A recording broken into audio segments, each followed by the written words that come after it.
Hello everyone, very good evening to all of you. आज हम लोग करने वाले हैं आपके साइंस का एक लास्ट चैप्टर है आर इन्वायरमेंट, उसका एनसीईआरटी एग्जाम्पलर सॉल्व। और इसी के साथ आपका एनसीईआरटी एग्जाम्पलर सीरीज यहीं पे एंड होता है for term one term two जो भी है। ठीक है, आपके टर्म टू एग्जामिनेशन का जो कि सीबीएसई 2021 से 2022 के लिए है। ठीक है, तो इस सेशन के लिए आप यहीं पे आपका आर इन्वायरमेंट चैप्टर के साथ हम लोग साइंस का सम अप करेंगे। ठीक है, मोस्ट इंपॉर्टेंट क्वेश्चन सीरीज और वन शॉट आपको मिल गया और कुछ वीडियो जो बचे हुए साइंस के वो भी अपलोड हो जाएंगे। अब नेक्स्ट सब्जेक्ट हम लोग जल्दी से जल्दी स्टार्ट करें आपके एग्जाम के पहले, तो आप लोग प्लीज लाइक सब्सक्राइब शेयर करते रहो वीडियो को, ताकि हम लोग और मोटिवेट हो और आपके लिए और ज़्यादा से ज़्यादा वीडियो बना पाए। चलिए, तो और इन्वायरमेंट आज शुरू करते हैं without wasting any further time. पहला क्वेश्चन क्या बोल रहा है, मल्टीपल चॉइस क्वेश्चन है। जैसे कि ये चैप्टर ऐसे ही स्टार्ट होता है एनसीईआरटी एग्जाम्पलर में, तो दिक्कत नहीं लेनी है कि हमारे एग्जाम में सिर्फ एमसीक्यू सब्जेक्टिव आ रहे हैं। एमसीक्यू जानोगे तभी तो सब्जेक्टिव भी कर पाओगे, सब्जेक्टिव जानोगे तो एमसीक्यू कर पाओगे।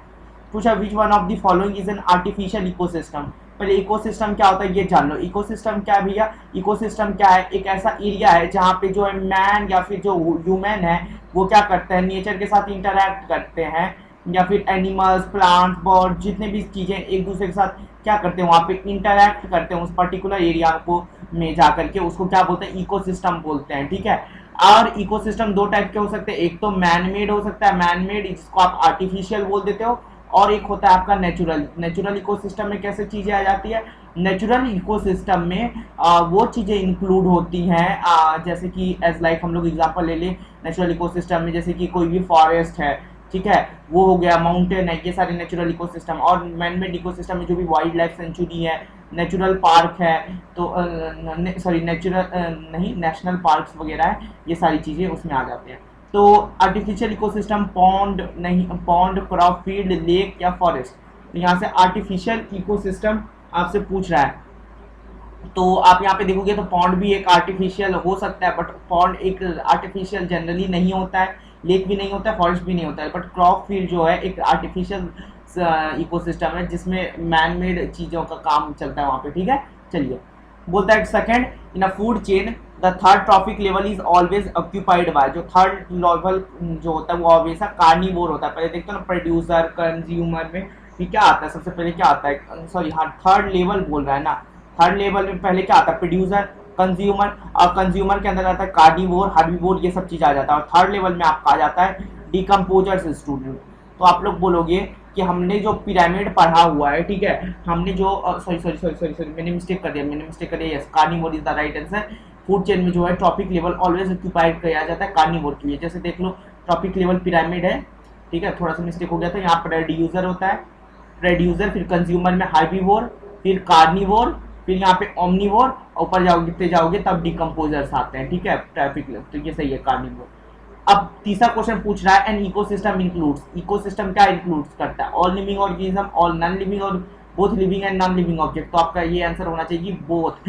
जो भी नॉन लिविंग है, नॉन लिविंग भी, और जो चीजें लिविंग है उसको भी ये क्या करता है, इंक्लूड करता है अपने अंदर। ठीक है, इंक्लूड बोथ रहता है, लिविंग वर्सेस नॉन लिविंग दोनों। ठीक है, फोर्थ क्वेश्चन देखते हैं, in the given food chain suppose that amount of energy at fourth topic level 5 kilo joule है, 1 2 3 4, यहाँ पे जाकर के इसके पास 5 किलो जूल जितना एनर्जी है। अच्छा, तो what will be the energy available at the producer. Producer के पास इसका इससे 90% ज़्यादा इसके पास हो, यानी इसके पास 50 जूल होगा, जिससे इसके पास 500 किलो जूल होगा, है ना। तो इससे इसके पास जो होगा वो क्या होगा, दैट इज 5000 किलो जूल। तो 10-10%, 5000 का 10% इसके पास, या 10% इसके पास, 10% इसके, लास्ट में जाकर के इसके पास, हॉक के पास 0.5 किलो जूल जितना एनर्जी बच जाएगा। ठीक है, तो इसका जो राइट आंसर हो जाएगा स्टूडेंट, वो हो जाएगा 5000 किलो जूल। ठीक है, वो 5000 किलो जूल, हालांकि इतना एनर्जी नहीं होता है। ठीक है, बट यहाँ पे आपका एक एग्जाम्पल दे दिया गया। Fifth, accumulation of non biodegradable pesticides in food chain. ठीक है, जो मिलावट हो जाते हैं नॉन बायोडिग्रेडेबल पेस्टिसाइड का फूड चेन में, इंक्रीज हो रहा है amount at higher trophic level. ठीक है, हर हायर टॉपिक लेवल पे उसका बढ़ता चला जाता है। आपको जैसे कि पता है कि पहले जैसे कि प्रोड्यूसर था उससे ज़्यादा हार्म होगा कंज्यूमर से, फिर प्राइमरी, सेकेंडरी, टर्शरी, सबसे जाकर ऊपर टॉप कंज्यूमर को, कॉन्ट्री कंज्यूमर को सबसे ज़्यादा दिक्कत सहनी पड़ेगी उसके बारे में, है ना। इसीलिए क्या हुआ, वल्चर्स वगैरह हमारे यहाँ से क्या हो गया, दैट इज एक्सटिंक्ट वगैरह होने शुरू हो गए।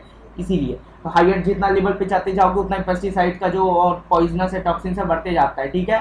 तो उसको क्या बोलते हैं, उसको स्टूडेंट्स नथिंग बट बायोमैग्निफिकेशन बोलते हैं, ठीक है। उसको क्या बोलते हैं, बायोमैग्निफिकेशन। इसको मैंने वन शॉट वीडियो में एक्सप्लेन किया हुआ है कि बायोमैग्निफिकेशन आपका होता क्या है, ठीक है।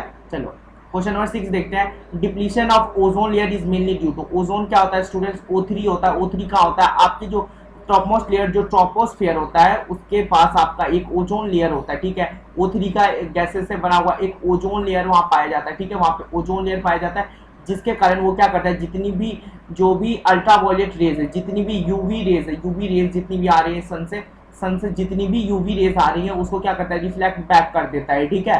तो ओजोन लेयर का काम क्या रहता है, दैट इज वो अल्ट्रावायलेट रेज से हमको बचाती है।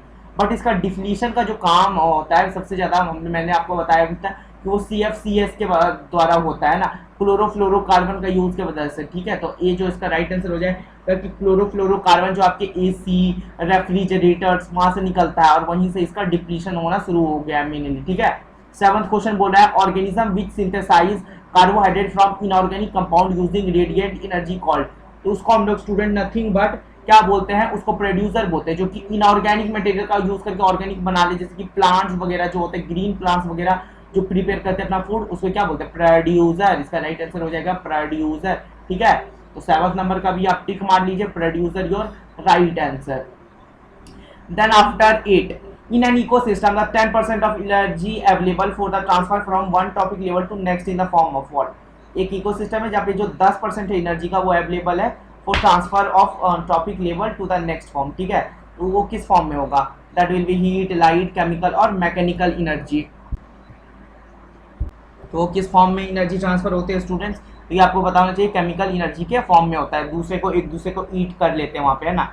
ये 9th, organism of higher trophic level which feed on several types of organism belonging to lower trophic level constitutes, उसको क्या बोलते हैं students, that is nothing but उसको बोलते हैं फूड वेब, जहाँ पे एक जो है दूसरे पे इस पे भी डिपेंडेंट हो सकता है, इस पे भी और ये इस पे भी हो सकता है, ये उस पे भी हो सकता है। तो ये पूरी तरीके से एक पूरा का पूरा फूड वेब बना लेता है, ठीक है। क्वेश्चन को ध्यान से पढ़ोगे तो क्वेश्चन का आपको आंसर शूशटाक पता चल जाएगा। Question number 10, flow of energy and ecosystem is always, flow जो होता है एनर्जी का, ठीक है, जो भी एनर्जी का ट्रांसफर हो रहा है, जो भी फ्लो हो रहा है इकोसिस्टम में, वो हमेशा यूनिडायरेक्शनल होता है। ऐसा नहीं होता है कि ये पिरामिड का लेवल ऊपर से नीचे आएगा, नीचे से ऊपर, नहीं, सिर्फ ये नीचे से ऊपर चला जाता है, सिर्फ यहाँ से ये नीचे से ऊपर जाता है, ये एक यूनिडायरेक्शनल होता है, ठीक है, ये एक यूनिडायरेक्शनल ही होता है। चलिए, excessive exposure of humans to UV ray result in damage immune system, damage to lungs, skin cancer, peptic यूकुलर्स।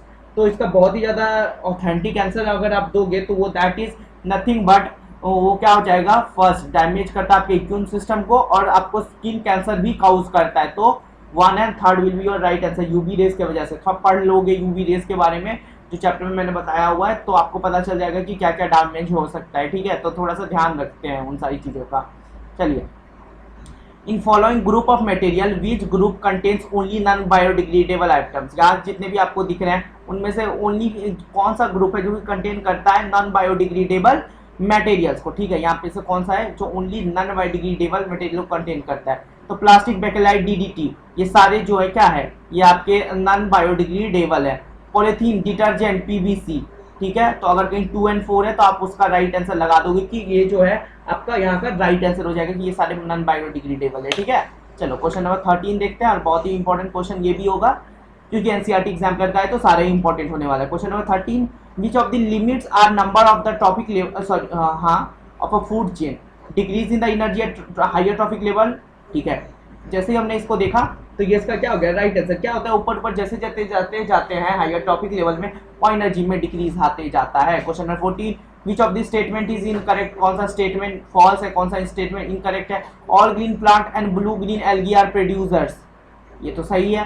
Green plant get their food from organic compound, ये फॉल्स है, वो इनऑर्गेनिक कंपाउंड से उनको मिलता है, इनऑर्गेनिक कंपाउंड। तो इसको टिक मार देंगे क्योंकि हमारे पास मल्टीपल करेक्ट नहीं होता है तो बाकी देखने का भी जरूरत नहीं है। Question number 5, which group of organism are not constituents of a food chain, तो आपको पता होना चाहिए कि कौन सा इनमें से नहीं होगा। ये काफी बार पूछा जाता है एग्जाम्स में, आपको अगर नहीं पता है मैं आपको बता दूं, ये जो प्लैंकटन है, मैन फिश, ग्रासहोपर, और ये जो आपका थर्ड है वुल्फ ग्रास, स्नेक टाइगर, ये जो है not constituents of a food chain, ठीक है। फूड चेन के कंस्टिट्यूएंट्स नहीं है स्टूडेंट्स, ठीक है, नहीं है, बल्कि वो फूड वेब के हैं, ठीक है, फूड वेब में आते हैं, ठीक है। चलिए तो इसको इरेज करता हूं मैं, इस पे सेकंड थर्ड जो है आपका राइट होगा। नेक्स्ट क्वेश्चन, क्वेश्चन नंबर 16 पे, the percentage of solar radiation absorb by all green plant, जो भी परसेंटेज है सोलर रेडिएशन जो कि एब्जॉर्ब किया गया ऑल ग्रीन प्लांट्स के द्वारा for the process of photosynthesis, वो कितना होता है, याद रखिएगा। आपको पता है ओनली आप वहां से 10% ट्रांसफर तो करते हो, लेकिन वो सोलर से जो लेता है वो ओनली 1% ही एनर्जी ले पाता है, सन से वो 1% energy, plant blue green algae only 1% energy लेता है, ठीक है। तो ये 1% एनर्जी और फर्दर उस 1 एनर्जी से काम करके आगे 10% ट्रांसफर करते जाता है। फिगर दिया गया देख लो, ट्रॉफिक लेवल है T1 T2 T3 T4, ठीक है। आपके पास पिरामिड दिया गया, ठीक है। At which trophic level maximum energy available, T1 पे क्यू है maximum energy available, that is C इसका करेक्ट है, ठीक है। T1 पे क्यू इसका मैक्सिमम एनर्जी है, ये जरा थोड़ा जान लीजिएगा कि प्रोड्यूसर के पास सबसे ज्यादा एनर्जी होती है सिंस, ठीक है। चलिए आगे बढ़ चलते हैं, क्वेश्चन नंबर 18, बहुत ही उम्दा क्वेश्चन है, बहुत ही इजी क्वेश्चन है। What will happen if deer is missing in the food chain given below, बहुत ही, अगर ग्रास को हटा दे तो क्या कभी टाइगर घास खाएगा, सुने हो कभी शेर घास भी खाता है, बाघ घास खाएगा नहीं, तो क्या होगा, population of tiger decreases and the population of grass increases, तो कहीं population of tiger decreases and population of grass increases, तो उसको टिक कर दो, क्योंकि ग्रास खाने वाला रहा नहीं, अब शेर घास खाता नहीं है, ठीक है। तो ये क्या हो गया आपका डी, 18 का जो ये डी है आपका राइट आंसर हो जाएगा। नेक्स्ट जो बोला डिकम्पोजर्स इन इकोसिस्टम, क्या काम है भैया डिकम्पोजिशन को, वो क्या करता है ना, जितने भी डिकम्पोजर्स हैं उनका काम बेसिकली रहता है कि वो कन्वर्ट करते हैं ऑर्गेनिक मटेरियल को इनऑर्गेनिक फॉर्म में, क्योंकि सबसे पहले तो इनऑर्गेनिक से ऑर्गेनिक बना लेता है प्लांट, फिर जाकर के उसको डिकम्पोजर कन्वर्ट करता है ऑर्गेनिक से इनऑर्गेनिक मटेरियल में, ठीक है। Question number 20, if grasshopper is eaten by frog then the energy will be form, producer to decomposer, producer to primary consumer, primary consumer to secondary, तो ये देखते ही आप यहाँ टिक मार दोगे कि प्राइमरी टू सेकेंडरी जा रहा है स्टूडेंट्स, ठीक है। Question number 21, disposal of plastic plate should not be used because, disposal जो है प्लास्टिक वेस्ट का उसको क्यों नहीं यूज करना चाहिए, क्योंकि हमको पता है बहुत ही इजी सा ऑप्शन है कि they are made up of non biodegradable material, इसलिए वो क्या करेंगे, इन्वायरमेंट जो है हमारा, इन्वायरमेंट जो है, इन्वायरमेंट को वो क्या करेगा, इन्वायरमेंट को वो हार्म करेगा, ठीक है, इन्वायरमेंट को वो हार्म करेगा, उसको नुकसान पहुंचाएगा, नॉन बायोडिग्रेडेबल मटेरियल प्लास्टिक्स वगैरह जो रहते हैं, तो उसका हम लोग को यूज नहीं करना चाहिए, ठीक है, हम लोग यूज नहीं करना चाहिए ताकि हम नेचर को सेव कर पाए, ठीक है। चलिए अब शॉर्ट आंसर टाइप क्वेश्चंस देखते हैं, बहुत ज्यादा क्वेश्चंस नहीं है इस चैप्टर में, ठीक है, मैं चेक करवा देता हूँ आपके हिसाब से, 38 क्वेश्चन है, हम लोग 22 क्वेश्चन पे, तो मुश्किल से 16 क्वेश्चन और है, ठीक है, तो फटाफट कर लेते हैं, कोई दिक्कत की बात नहीं है। मैं आपको कीवर्ड्स वगैरह बताऊंगा, आंसर फ्रेमिंग का तरीका सिखाऊंगा, आप खुद लिखोगे, ठीक है। Why is improper disposal of waste curse to environment, ठीक है, क्योर्स क्यों है इन्वायरमेंट के लिए, जो इम्प्रॉपर डिस्पोजल ऑफ वेस्ट है, कर्स का मतलब होता है स्टूडेंट कि नथिंग बट जो इन्वायरमेंट को हार्म किस वे में कर रहा है, ठीक है, हार्मफुल कैसे, ठीक है, वाई प्रॉपर डिस्पोजल वेस्ट जो है हार्मफुल है इन्वायरमेंट के लिए, इसका मतलब आपका हार्मफुल होता है कर्स का, ठीक है, तो इसलिए हार्मफुल है स्टूडेंट, क्योंकि जो भी वेस्ट होता है, जो भी वेस्ट होता है ना, वेस्ट जो भी होता है वो क्या करता है, पॉल्यूट करता है इन्वायरमेंट को, जो भी वेस्ट है वो क्या करता है, पॉल्यूट करता है इन्वायरमेंट को, जो नॉन डिग्रेडेबल मटेरियल है वो क्या करते हैं, वो प्रेजेंट रह जाते हैं, वो एक्वेटिक लाइफ सॉइल में मिल जाते हैं, वाटर में मिल जाते हैं, सबको वो हार्म करने का काम करते हैं, सॉइल में मिल करके प्लांट्स को हार्म करेंगे, फिर वो आगे चलता चला जाएगा, है ना। जैसे कि बहुत सारे टाइप के वेस्ट होते हैं, plastic waste, medicinal waste, DDT का यूज जो होता था, है ना, ये सब की वजह से क्या होता था, बहुत ही ज्यादा हार्मफुल इफेक्ट्स होते थे इन्वायरमेंट पे, है ना। तो इम्प्रॉपर डिस्पोजल नहीं करना है, एकदम प्रॉपर डिस्पोजल करना है वेस्ट का, ताकि वो सॉइल के साथ मिक्स ना हो, वाटर के साथ मिक्स ना हो, कोई भी हार्मफुल इफेक्ट्स वहां पे क्रिएट ना करके दे, ठीक है, कोई भी ड्रामा क्रिएट ना हो, ठीक है। क्वेश्चन नंबर 23, 22 कंप्लीट हो चुका है। 23, right the common food chain of a pond ecosystem, common food chain pond ecosystem बहुत बार पूछा जाता है, मैं आपको बता दूं, तो पहले आता है फाइटोप्लैंक्टॉन्स, आपका फाइटोप्लैंक्टॉन्स आता है, जो कि ये क्या है, ग्रास होता है एक टाइप का, ठीक है, उसको जो है स्मॉल फिशेस खाएंगी, स्मॉल फिशेस खाएंगी, स्मॉल एक्वेटिक एनिमल्स खाएंगे, स्मॉल एक्वेटिक एनिमल्स खाएंगे, देन उसको क्या करेगी, बिग फिश खा लेगी, फिश को शार्क खा सकता है, या फिर फिश को बर्ड खा सकती है ना, ऐसे ही चलता चला जाएगा, ठीक है। लेकिन सबसे पहले कॉन्स्टिट्यूएंट करेगा दैट इज फाइटोप्लैंक्टन्स, सबसे पहले क्या आता है, फाइटोप्लैंक्टन्स, ठीक है स्टूडेंट। चलिए ओ सॉरी, कुछ मिस्टेक हो गया क्या? नहीं नहीं नहीं, जस्ट ऊपर हो गया था, कोई बात नहीं। तो क्वेश्चन नंबर 23 भी सॉल्व हो गया। अगर नहीं समझ में आया तो थोड़ा डिवाइड करेंगे वीडियो, क्योंकि फटाफट खत्म करना है ना चैप्टर्स, तो बार बार रिपीट करने का कोई फायदा नहीं होता। आप बस एक बार डिवाइड कर लोगे तो वो आपको अच्छे से क्लियर हो जाएगा। 24, what are the advantage of cloth bag over plastic bags during shopping? आपको सबको पता है कि क्लॉथ बैग का क्या इंपॉर्टेंस है over plastic bag during shopping. Cloth bag को क्या होता है, ये बायोडिग्रेडेबल है, बायोडिग्रेडेबल है, आराम से डिग्रेड हो जाएंगे, पॉल्यूट नहीं करेंगे इन्वायरमेंट को। अगर खूब वगैरह भी जाता है तो क्या होगा, वो उससे हार्मफुल कुछ भी नहीं होगा, ठीक है। वो उसमें कैपेबल है, कैरी मोर थिंग, वो ज्यादा थिंग को कैरी भी कर सकता है, बायोडिग्रेडेबल मटेरियल को बना हुआ है, पॉल्यूट नहीं करेगा इन्वायरमेंट को, और कैन बी रीयूज्ड। उसको हम लोग यूज्ड भी करते हैं, लेकिन प्लास्टिक बैग को हम लोग रीयूज नहीं करते हैं, इसीलिए, ठीक है। तो क्या हो गया एडवांटेजेस? अब 4 एडवांटेजेस लिख सकते हो। एक तो कैपेबल है ज्यादा रखने के लिए उसमें मटेरियल, बी वो बायोडिग्रेडेबल मटेरियल्स है, सी वो से पॉल्यूट नहीं होता इन्वायरमेंट, और after that D can be reused, उससे क्या होता है वो रीयूज हो सकता है, ठीक है, that can be reused. So next thing, why are the crop field known as artificial ecosystem? So first of all we have to know that what is crop field or what is artificial ecosystem. So as we know that artificial ecosystem is nothing but artificial ecosystem is what, that is man made ecosystem, है ना, man made ecosystem इसको बोलते हैं। तो man made ecosystem क्या होता है, जिसको मैन ने बनाया है, जिसको आर्टिफिशियल इकोसिस्टम भी बोलते हैं, ठीक है। Why crop field are known as, तो क्योंकि क्रॉप फील्ड जो है वो मैन के द्वारा बनाया गया है, ह्यूमंस ने इसको बनाया है, ठीक है।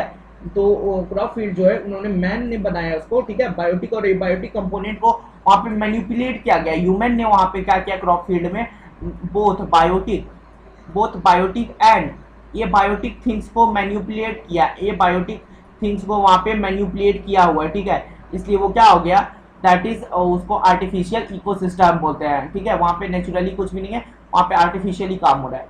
26, differentiate between biodegradable and non biodegradable substance, site example, यानी आपको एग्जांपल के साथ उनको बताना है, डिफरेंशिएट करना है। तो आपको मैंने हमेशा बता के रखा है कि you have to differentiate it into the form of tubular form. एक तरफ बायोडिग्रेडेबल लिखोगे बायोडिग्रेडेबल, एक तरफ लिख दोगे नॉन बायोडिग्रेडेबल सब्सटेंस, ठीक है। फिर यहाँ पे पॉइंट्स बनाओगे 1 2 3 जितने मार्क्स का पूछा गया, और फिर उसके बाद 1 2 एग्जांपल वहाँ पे ऐड कर दोगे। अभी मैं कीवर्ड्स बताता हूँ आप लोगों को डायरेक्ट, ठीक है।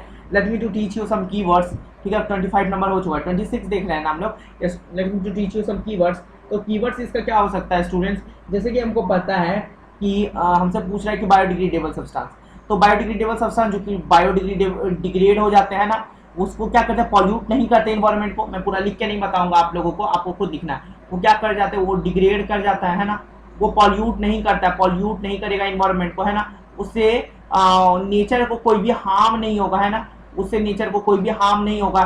वो क्या होगा, इजीली डिस्पोजेबल है, इजीली डिस्पोजेबल होता है, ठीक है। चलो, अब नॉन बायोडिग्रेडेबल सब्सटेंस तो भैया वेरी कॉम्प्लेक्स सब्सटेंस होता है, कॉम्प्लेक्स सब्सटेंस होता है, डिग्रेड नहीं होता है, डिग्रेड नहीं होता है, ठीक है। सेकंड वन, पॉल्यूट करता है इन्वायरमेंट को, ये क्या करता है, पॉल्यूट करने का काम करता है इन्वायरमेंट को। थर्ड वन, ये नेचर को भी हार्म करता है, ये क्या करता है, नेचर को भी ये हार्म करता है ना। और क्या हो सकता है, फोर्थ वन, दैट इज ये क्या करेगा, इजीली डिस्पोज नहीं होता है, ठीक है, ठीक है। इसका यूज रीयूज नहीं होता है, ठीक है, रीयूजेबल भी नहीं होता है ये, ठीक है। चलो, तो अब अगर एग्जांपल दूं तो बायोडिग्रेडेबल का मैं एग्जांपल देना चाहूंगा, wood, paper etcetera, these are things. And यहाँ पे एग्जांपल दूंगा तो आपको मैं प्लास्टिक्स, बेकेलाइट, ये सारा एग्जांपल देना चाहूंगा, ठीक है। 26 नंबर अगर क्लियर हो गया तो अच्छी बात है, नहीं तो वीडियो को रिवाइंड करेंगे। चलिए next 27, suggest one word for each of the following statement. आपको वन वर्ड लिखना है, बोलते हैं ना कि for a long word we have to write a one word, ठीक है। मैं आपको अभी एक्सप्लेन कर देता हूँ कि the physical and biological world where we live in, उसको हम लोग बोलते हैं इकोसिस्टम भैया, उसको हम लोग सॉरी बायोस्फीयर बोलते हैं, इन्वायरमेंट या बायोस्फीयर, इन्वायरमेंट या बायोस्फीयर, आपको जो लिखने का मन है लिख सकते हो, बायोस्फीयर भी लिख सकते हो यहाँ पे, ठीक है, कोई दिक्कत की बात नहीं है। Each level of food chain where transfer of energy take place, तो उसको बोलते हैं ट्रॉफिक लेवल, उसको क्या बोलते हैं, ट्रॉफिक लेवल, लेवल बोलते हैं ना, ट्रॉफिक लेवल बोलते हैं।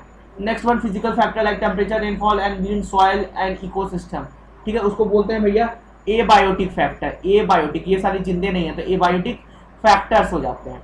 Next one, organism which depend on the producer either directly और इनडायरेक्टली, तो आपको पता है उसको कंज्यूमर बोलते हैं, उसको क्या बोलते हैं, कंज्यूमर या फिर हेट्रोट्रॉप्स बोलते हैं, कंज्यूमर या हेट्रोट्रॉप्स ट्रॉप्स बोलते हैं, ठीक है। चलिए ये इरेज कर दूं और एक टिक लगा देंगे कि हमने 27 नंबर क्वेश्चन सॉल्व कर लिया। तो ध्यान से मेरे लिख लीजिएगा कि फिजिकल बायोलॉजिकल उसको बोलते हैं इन्वायरमेंट। इन्वायरमेंट फिर से लिख दे रहा हूँ, आपके लिए रिपीट कर दे रहा हूँ।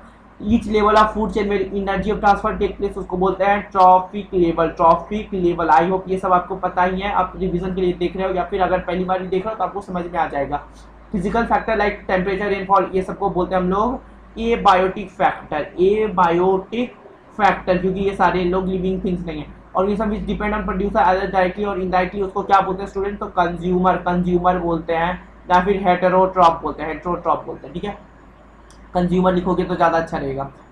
नेक्स्ट 128 नंबर क्वेश्चन है स्टूडेंट्स, तो इसको इरेज करना बनता है, सॉरी क्वेश्चन नंबर 28 है ना, हाँ 28 है। Explain the role of decomposer in environment.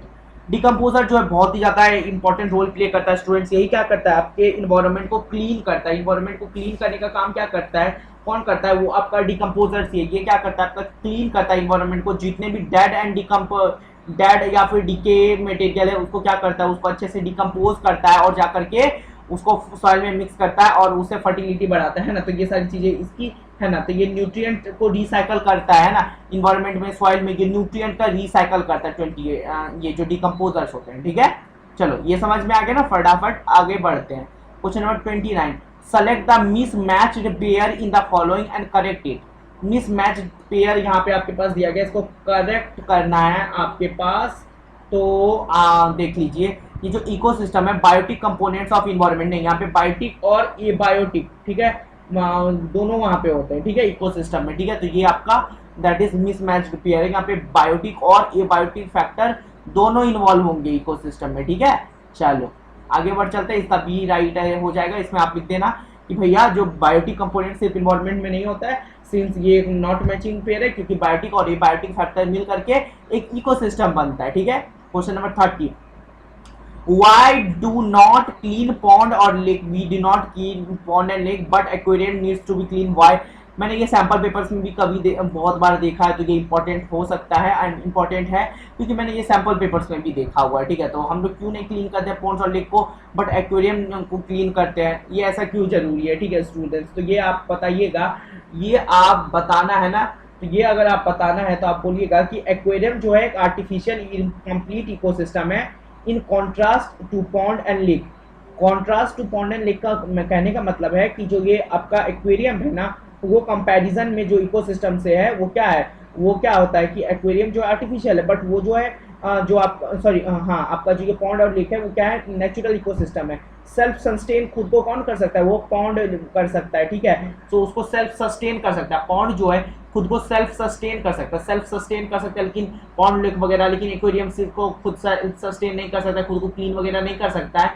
इसीलिए आप क्या कहोगे कि फॉर दैट्स वाई जो है ये जो है इकोसिस्टम एक ऐसा टाइप का क्या है, एक्वेरियम को आपको क्लीन करना पड़ता है, ठीक है। चलो आगे बढ़ चलते हैं। तो लॉन्ग आंसर टाइप क्वेश्चंस भी है जिसका आपको इंतजार रहता है, क्योंकि शॉर्ट आंसर लॉन्ग आंसर जो आपके इस टाइम में पूछे जाने वाले थे बहुत ही क्रूशियल टाइम में। तो 31, 32, 33 कुछ आपके पास यहाँ पे 7 to 8 क्वेश्चन है जिसको मैं आपको अभी करके बताने वाला हूँ। कीवर्ड्स बताऊंगा, आंसर फ्रेमिंग टेक्निक्स बताऊंगा, आप खुद बना लीजिए, है ना। Indicate the flow of energy in ecosystem, why it is unidirectional, justify. Indicate करना है आप सबसे पहले, इसमें फ्लो चार्ट बड़ा बढ़िया से बनाइएगा, ठीक है, जो भी एनर्जी का ट्रांसफर हो रहा है, ठीक है। अभी मैं बताता हूँ, सन से प्रोड्यूसर पे ले जाइएगा, सन से प्रोड्यूसर से कंज्यूमर पर, प्राइमरी सेकेंडरी करके बहुत सुंदर से फ्लो चार्ट बता दीजिएगा यहाँ पे। और वाई यूनिडायरेक्शनल, क्योंकि आपको पता है क्यों ये यूनिडायरेक्शनल होता है।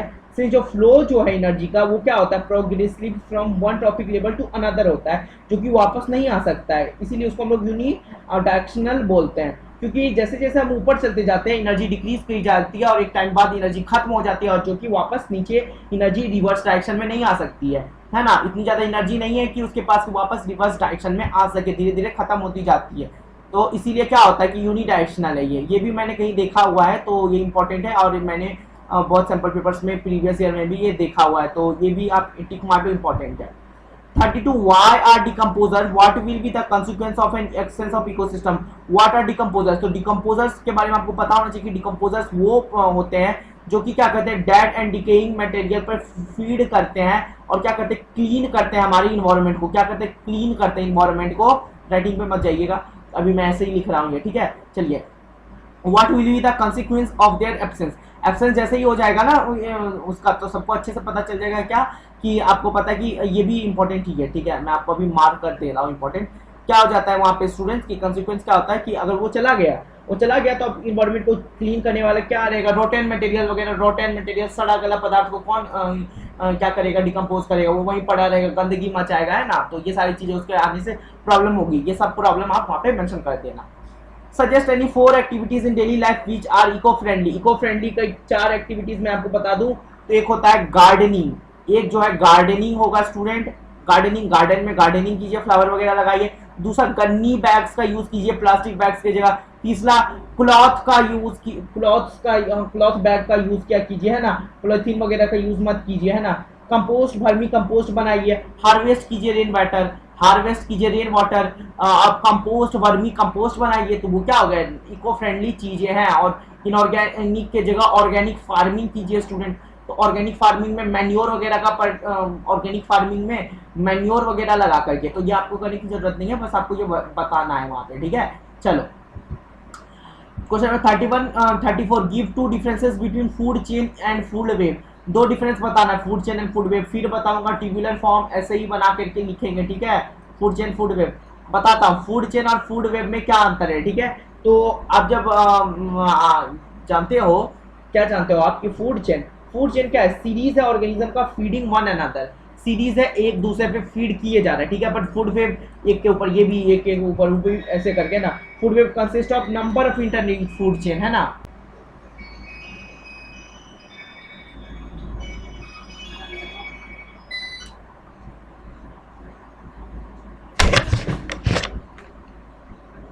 आया हुआ है कितना बार,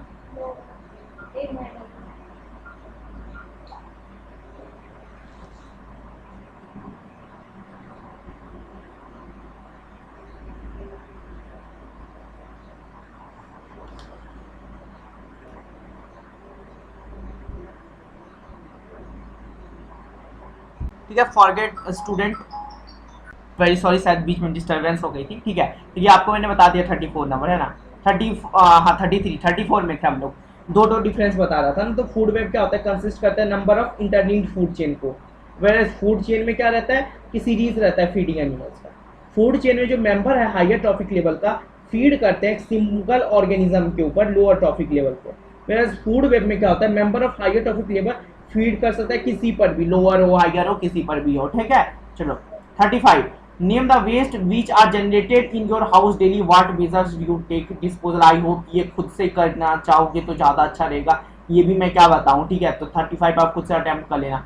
suggest suitable mechanism for waste management in fertilization industry. Fertilization industry में आपको क्या जो है कुछ जो कि कंट्रोल कीजिए एयर पॉल्यूशन को, effluent should treated before discharging surrounding environment, है ना। प्रॉपर ट्रीटमेंट कीजिए उन सारी चीज़ों का, है ना। अगर आप वो पहले वेस्ट मैनेज करके फिर छोड़िए उसको। चलो, ये सब खुद से लिखने वाली चीज़ें हैं। What are the by product of fertilization industry, how they effect the environment. तो बाय प्रोडक्ट क्या होता है, SO2 और NO लिख देना भैया। सल्फर डाइऑक्साइड और नाइट्रोजन डाइऑक्साइड जो ये 2 चीज़ें बाय प्रोडक्ट, थोड़ा सा लैंग्वेज बना के लिख देना, मिल जाएंगे मार्क्स, ठीक है। चलो, 38, explain some harmful effect of agriculture practices on environment.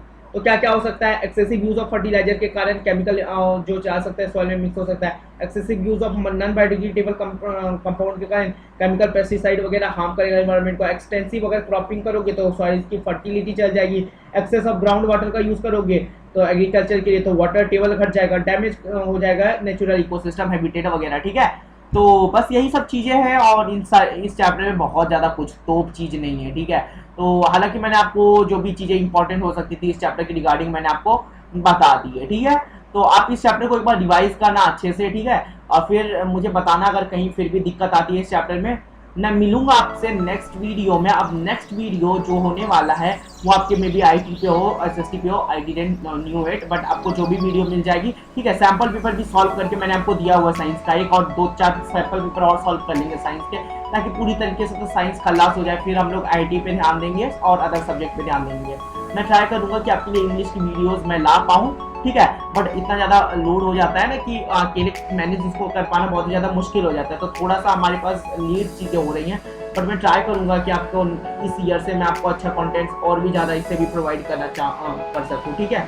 तो आई होप आप मेरी बातों को समझे होंगे, मेरी जो एक्सप्लेनेशन है उनको आप जाने होंगे, एंड मिलेंगे नेक्स्ट वीडियो में बहुत अच्छी तरीके से और एक्सप्लेनेशन मिलेंगे आपको, ठीक है। Till then take care and bye bye.